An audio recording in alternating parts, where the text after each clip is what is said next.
Hello. Spider plant. जी हाँ, एस्पेगरेसी family का यह प्लांट एक कॉमन हाउस प्लांट है जिसे क्लोरोफाइटम के नाम से भी जाना जाता है।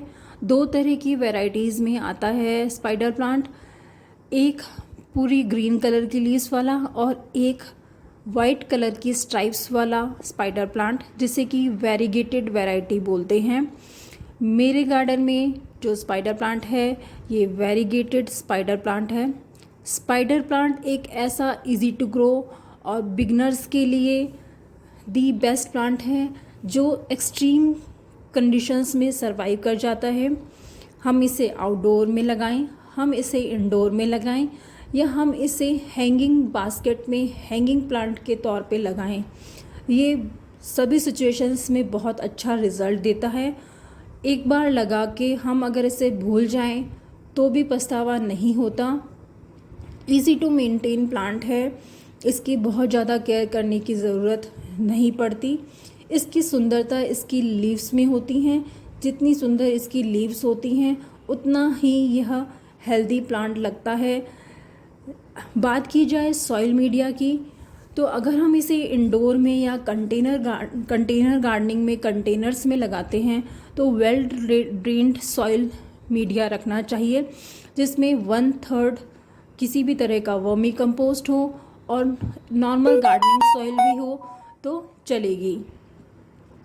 बात की जाए फर्टिलाइज़र की, तो साल में एक बार अगर इसे NPK या किसी भी तरह का नाइट्रोजन रिच फर्टिलाइज़र दे दिया जाए तो बहुत अच्छी बात है। अगर फर्टिलाइज़र नहीं दिया जाता तो भी यह बहुत अच्छा ग्रोथ करता रहता है।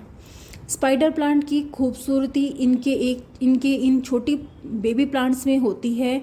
जब प्लांट बहुत ज़्यादा पुराना हो जाता है तो उसकी स्टेम्स के एंड्स से बेबी प्लांट्स निकलने लग जाते हैं, जिन्हें स्पाइडरेट्स बोलते हैं, और इन छोटे छोटे प्लांट्स से नए और प्लांट्स बनाए जा सकते हैं। मेरे गार्डन में जो स्पाइडर प्लांट है वो मैंने कंटेनर में भी लगा रखा है और डायरेक्ट सॉइल में भी लगा रखा है। तो जहाँ पे मैंने डायरेक्ट सॉइल में लगा रखा है वहाँ पे देखिए एकदम अपने आप वाइल्ड ग्रास की तरह ग्रोथ करता रहता है। मुझे इसकी बहुत केयर की ज़रूरत नहीं पड़ती। आउटडोर में ये एक बड़े पेड़ की छाया के नीचे है, तो देखिए कितनी हेल्दी ग्रीन लीव्स हैं। इसमें धूप आती जाती रहती है। स्पाइडर प्लांट को डायरेक्ट सनलाइट की ज़रूरत नहीं होती। सेमी शेड में रखना चाहिए ताकि इसकी जो लीव्स हैं वो जल नहीं जाएं। तो देखिए ये मैंने डायरेक्ट ज़मीन में लगा रखा है और कितनी हेल्दी ग्रोथ इस प्लांट ने ले रखी है। दिन के कुछ समय में इस पे ब्राइट सनलाइट आती है और फिर इसमें बगल के छोटे बड़े पेड़ों की छाया के कारण शेडी एनवायरनमेंट बन जाता है। इस तरह से इसे धूप छाया दोनों मिलती रहती है और डायरेक्ट सनलाइट इस पे बहुत ज़्यादा नहीं गिरती, वरना इसकी जो पत्तियां हैं वो जल जाती हैं। स्पाइडर प्लांट की जो रूट्स होती हैं वो ट्यूबरस होती हैं, तो जितनी ज़्यादा ज़मीन में जाती रहती हैं या अगर आपने कंटेनर में लगा रखा है तो जितना गहरा कंटेनर की डेप्थ होगी उतना ही स्पाइडर प्लांट बहुत अच्छा होता जाएगा और उसके बेबी स्पाइडर प्लांट्स और निकलते जाएंगे। बात की जाए स्पाइडर प्लांट के प्रोपगेशन की, तो स्पाइडर प्लांट्स के जो ग्रोथ है बहुत जल्दी होती है। अगर आपने इसे कंटेनर में या हैंगिंग बास्केट में लगा रखा है तो बहुत जल्दी ही इसमें नए पौधे बन जाते हैं। हम उन नए पौधों को मल्टीप्लाई करके भी स्पाइडर प्लांट को प्रोपगेट कर सकते हैं, या फिर जो स्पाइडर प्लांट के बेबी प्लांट्स होते हैं उन्हें भी सॉइल या वाटर प्रोपगेशन के द्वारा मल्टीप्लाई कर सकते हैं। दूसरा तरीका होता है रूट्स के द्वारा।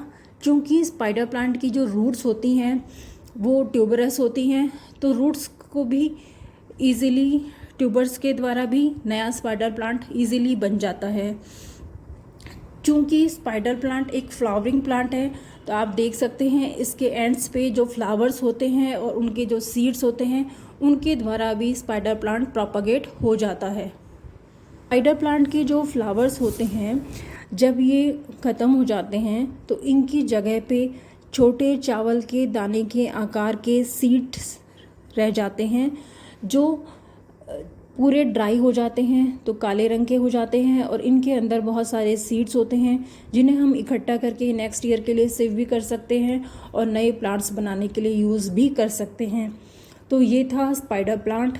बहुत ही इजी टू ग्रो प्लांट है और बिगनर्स के लिए तो बेस्ट प्लांट है। एक बार घर में लाओ और इसे लगा के भूल जाओ। एक इकोनॉमिक प्लांट है जो कि प्रोपागेट और डिवाइड होता ही रहेगा। इसके हमें नए प्लांट्स बनते रहेंगे और दिखने में बहुत हरा भरा लगता है, और बेस्ट एयर प्यूरिफाइंग प्लांट है जिसे हम इंडोर में भी रख सकते हैं।